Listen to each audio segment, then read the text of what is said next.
just lately, I've really been looking into this notion of what happened at the turn of the 20th century with the incubator babies and the orphan trains and all these things. And for those of you out there that this is like a new concept, at the World's Fairs after 1890, there were these massive expositions that had incubator babies, and they were selling babies, like literally selling babies.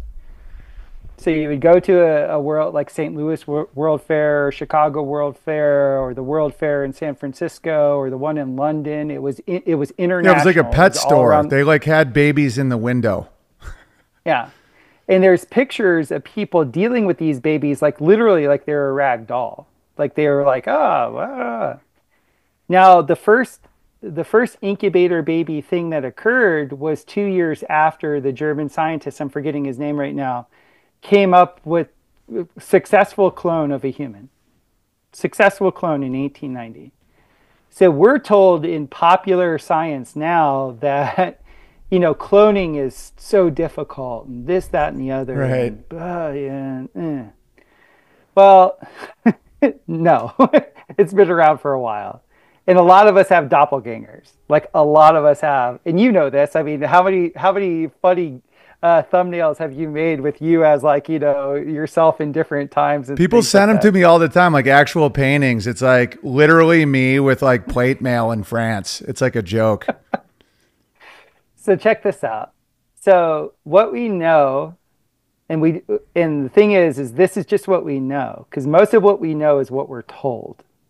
And that's why I love that line that the architect says to Neo in the second Matrix. He's like, either they didn't tell you or you know what they told you. And that is the truth for all of us.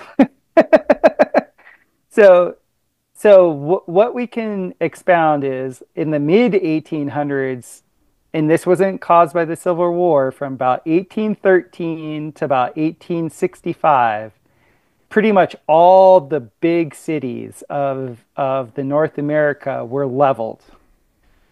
And they call them fires: the Great Chicago Fire, the Great Fire of San Francisco, the Great Fire of St. Louis, the Great Fire of Charleston, South Carolina. Okay. We also know we have these massive buildings that we're told are essentially built from 1890 to about 1920. And most of these buildings that we're told were built are buildings that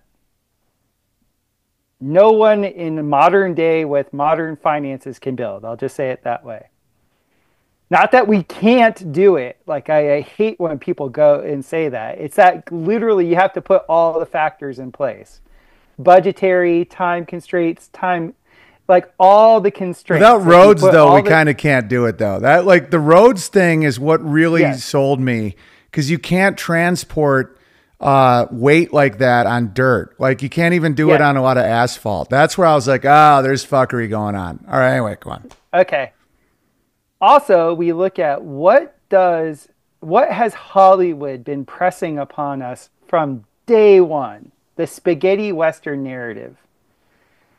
We're going across the nation in these caravans of wagons, and there's just nothing out there but Indians and Native Americans wanting to kill us. All this stuff. So we're fighting wars with everyone, including ourselves. We're growing our own food, and we're building these massive buildings in record time. And there's like 10 people here. There's Yeah. like literally no one here. Okay. Then at the turn of the 20th or 19th, turn of the 20th century, in the early 1900s, we have across the country, we have these World Fair expositions. So after this massive destruction, we have all these World Fair expositions. At those World Fair expositions, we got incubator babies. And my wife just told me the other day the very first play that she was in was called Orphan Train. I read that book. Yeah, there's a whole book called Orphan Train. I was laughing my butt off. I was like, Orphan Train? Are you kidding me? So we had orphan trains and we had incubator babies. And by the way, the Industrial Revolution, by the records that we still have of the Industrial Revolution in the United States, the majority of it was populated by people of the age of 12. Yeah, totally. Dude, that was the craziest timing. It was right as you were dropping the gravy. Okay, we're back in business, I think. Let me check in on WhatsApp with Codsworth. We back. Restart again, BB. I'll stitch it. I think I'm going. Okay. Yeah. So we're right at Ukraine. How many orphanages? There are over 750. So like before the war or like after the like? So check this out. Okay. So let's set the setting here. We have COVID, the whole world locked down 2020, March of 2020. You know, Big Bear spitting out in Washington, just like, got to get together, 10 friends in 10 miles. Crushing. The Biden administration, which we know through Hunter Biden was really big into, let's just call it biomedical investment in the Ukraine. Yes. Well, it's really interesting that, you know, the Bidens, you know, and Biden is just one letter off from the Bident, which is the two-pronged fork, the forked tongue. The Bidens have their major investment over there, and not just them, like the entire Congress, had a massive amount of investment in the Ukraine, in the biomedical industry. Well, how is it that the nation that has the most biomedical investment in it also has the most amount of orphanages? Okay. The subtext of the Ukraine war is now we have to spread all of these Ukrainian orphans all over the world. Whoa. Guess how many Ukrainian orphans have been distributed worldwide? 500,000. 2 million. Whoa.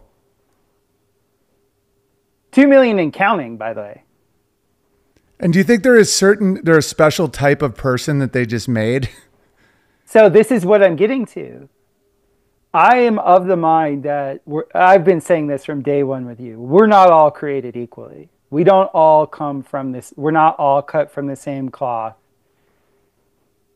And there's a lot of people out there that do not present as human. They don't. And what I mean by that is they literally, that energy that has the need for the truth is not in them. Dude, totally. They just want what they want. Now, for me, most of my life, it wasn't until I just interviewed my last interviewee where I was like, oh, that's just trauma. You know, different people are traumatized and everything like that. And he's breaking down for me this whole thing with the Ukraine. And I'm like, and he's like, look, when you look at the amount of people that were added to the population pool at the turn of the 20th century, and like the absolute level of, I guess you would say, you know Chance Garton of the Interverse podcast. He'll say like the obsession with quantity over quality.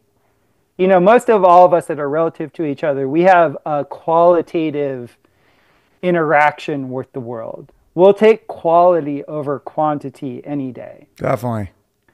There is a subsect of people that will take quantity over quality every day of the week.